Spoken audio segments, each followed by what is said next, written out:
Welcome back, everyone. It's Charlie. Predator Badlands has been released, and there are a number of new Easter eggs, deleted scenes, alternate storylines, endings that we learned about, so we'll break them all down. There was even a stealth cameo scene from the Prey movie that Dan Trachtenberg revealed recently. So if you're brand new to the channel, be sure to subscribe to get all the videos. I would not be surprised if Dan Trachtenberg also reveals even more secret details and alternate storylines in the next couple of weeks too. Based on a lot of the stuff that we've learned, it sounds like a lot of the movie wound up hitting the cutting room floor, mostly to keep the budget down and keep the runtime shorter.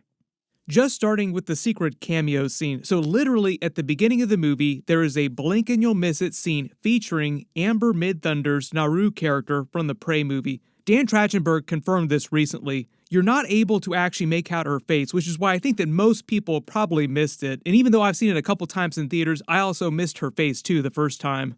Some of you actually said that you did spot it in theaters though, but right after Quaid takes Deck back to his ship when they're training at the beginning of the movie and tells him to pick his prey for his first hunt as part of the Yautja rites of passage into the clan, Quaid starts cycling through the different prey targets around the universe, different avatars representing different types of predators that they could go after.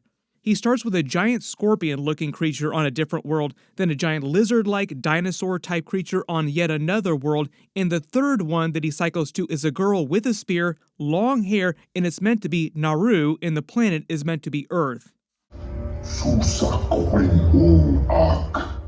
Predator Badlands is meant to take place in the distant future of the Predator and Alien movie timelines, so by this point, we're many hundreds of years after the events of the original Prey movie. So the reason why Naru represents Earth in the Yautja database, and particularly in Quay's database for his clan, there are many Yautja clans on Yautja Prime. Dan Trachtenberg is implying that all Yautja share information on different creatures and races around the universe between all their clans. So the minute that any Yautja anywhere encounters some new creature on a world that they've never visited before, whether or not they're able to kill it, it gets added to their database, and they all take note of it all across their race. So in the distant past during the events of the Prey movie, when that Yautja fails to kill Amber Midthunder's Naru character, she eventually gets added to their database. Now there's other things that happen to her after the events of that movie because of the events of Predator Killer of Killers. We'll get to that in a second too. Some of this is Dan Trachtenberg sort of connecting all of his movies and the other Predator movies across the timeline, canonizing everything together. You have to remember that Yautja have visited Earth many times in the previous Predator movies over the different centuries. Quay's database, auto-defaulting to Naru, is just an example of a potential prey is meant to be a great honor, or at the very least, Quay's clan particularly viewed Naru as an example of an apex predator. But remember, their database would also have information on Dutch, the people from the 1987 Predator movie during that part of the timeline, all other Predator movies beyond that in the timeline in the future.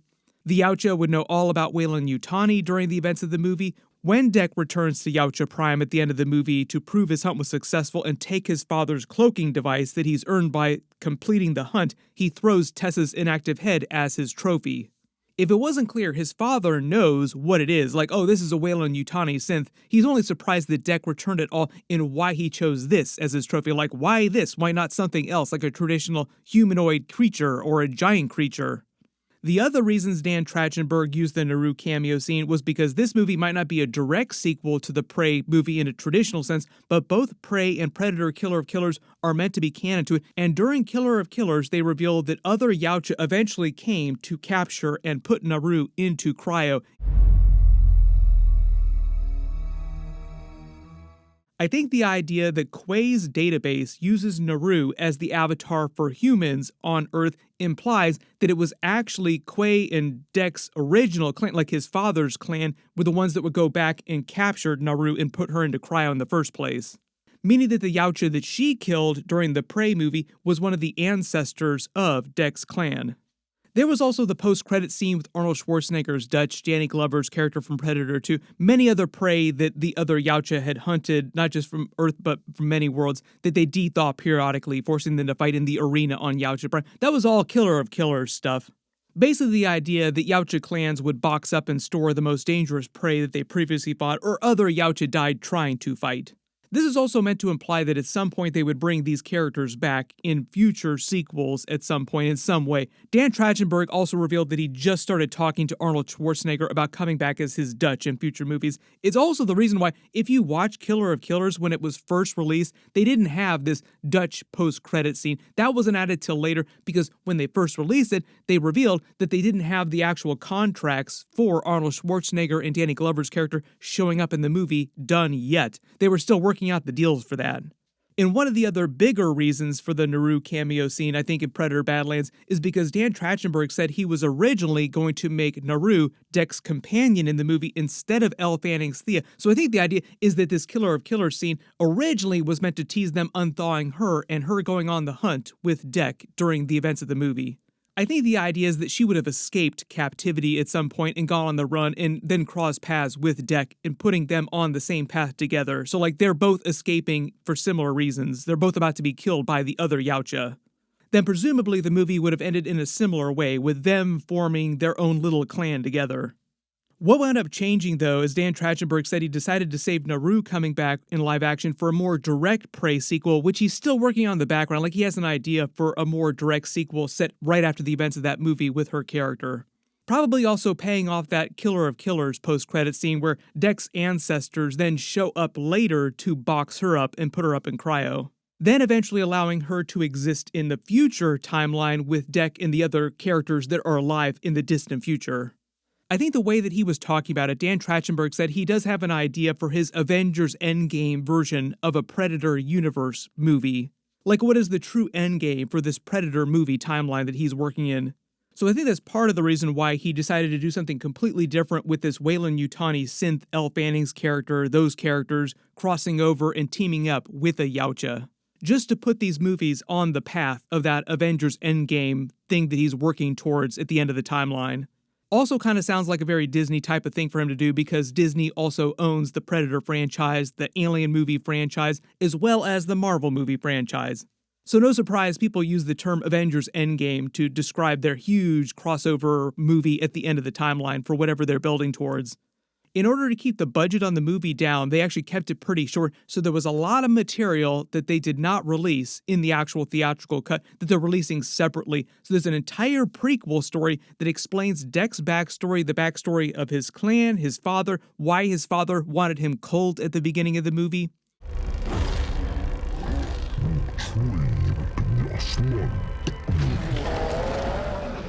During the actual synopsis for the story, it says Deck is given a seemingly simple task by his father: retrieve a piece of technology from a derelict spaceship that crashed years ago.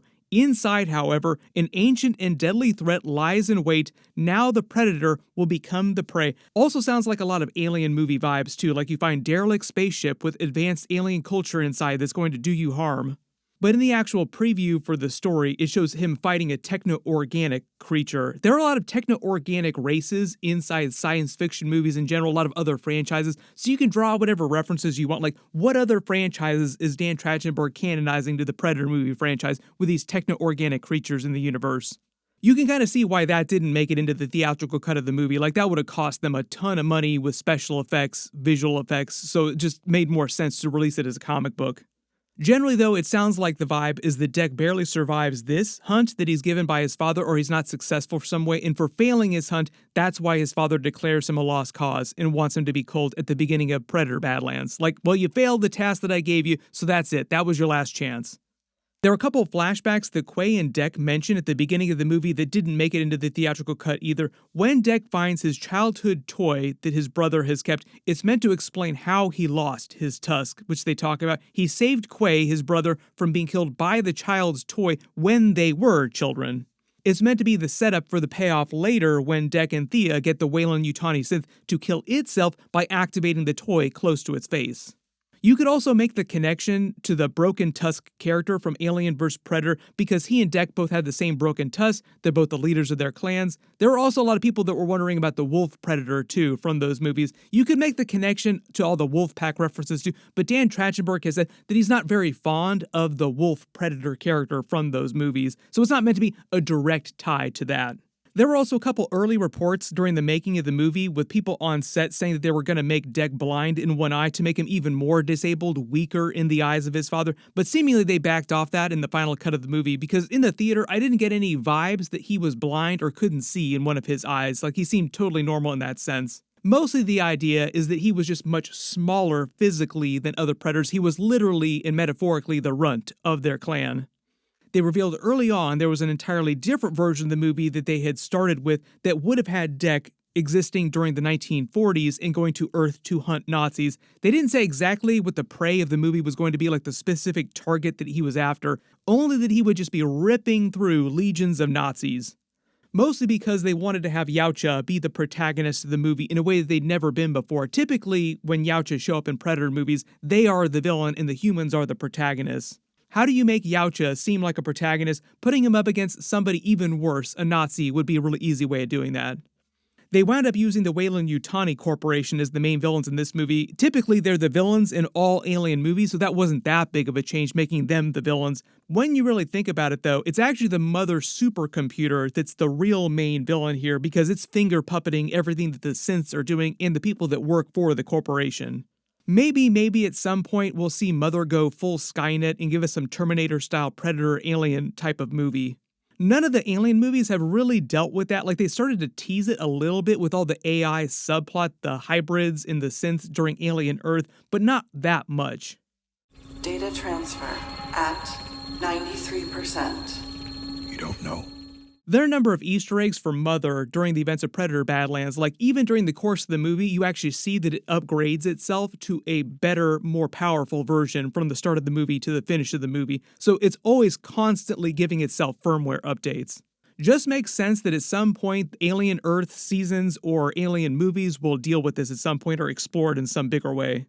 Speaking of Terminator movie crossover, Dan Trachtenberg also said that he consulted with James Cameron for Predator Badlands, who at least at first, James Cameron didn't believe that the whole plot of the movie would actually work, but then said that he actually really did enjoy the movie and it did work out after he saw the finished cut. So if you're already talking to James Cameron about consulting on Predator movies, giving you feedback, doesn't it make sense to eventually do some sort of Terminator type of crossover in the distant future? We'll see about that though. That might be a little bit too much. Since the movie has been released, Dan Trachtenberg said he does plan to make more Predator sequels in this line of movies. The teaser at the end of this movie is a more direct sequel tease than the end of the first Prey movie. The idea being that Deck's mother is the true power behind their clan, like the actual real leader. In the Yautja culture, the females are typically larger, physically more aggressive, so it makes sense that she's the person in their clan who's actually calling the shots, not the father, who was actually taken out pretty easily. The minute that Deck disabled his advantage with the dust storm, his father acted like he didn't know what to do without his cloak, like he was nothing without the cloak, so he was the real weak one, not Deck. The way that Deck explains his mother at the end of the movie too, when she starts showing up to Thea, is that they should really be worried about her. Like, oh yeah, my father wasn't that big of a deal, he wasn't worried about his father, but his mother, very, very worried about. I think this is also meant to flow with the ideas in the movie that both Bud and her mother, the adult Kullisk, are female and super tough, almost unkillable. Also the idea of an alien queen, like a queen rules over the hive, so wouldn't it make sense that Deck's mother is the most powerful Yautja in their clan, ruling over the clan too? Maybe in the next couple of weeks we'll start to hear more direct sequel talk from Dan Trachtenberg and like what he wants the next movie to actually pick up on. Just because there were so many alternate ideas for storylines, crossovers, cameo scenes, let me know what other future cameo scenes you want to see in sequels to this movie, like which other characters you want to see coming back, or characters that you haven't seen show up in Predator movies before. If there are any other deleted scenes or alternate storylines, alternate endings that I didn't talk about during this video that you think you learned about, write them below in the comments, or if you have any questions about future Predator or Alien movies. There's a bunch of stuff coming up, and I just did a much bigger Easter egg video for the entire movie. Click here for that, and click here for my It Welcome to Derry episodes. Episode 3 posting tonight. Thank you so much for watching, and I'll see you guys in the next one.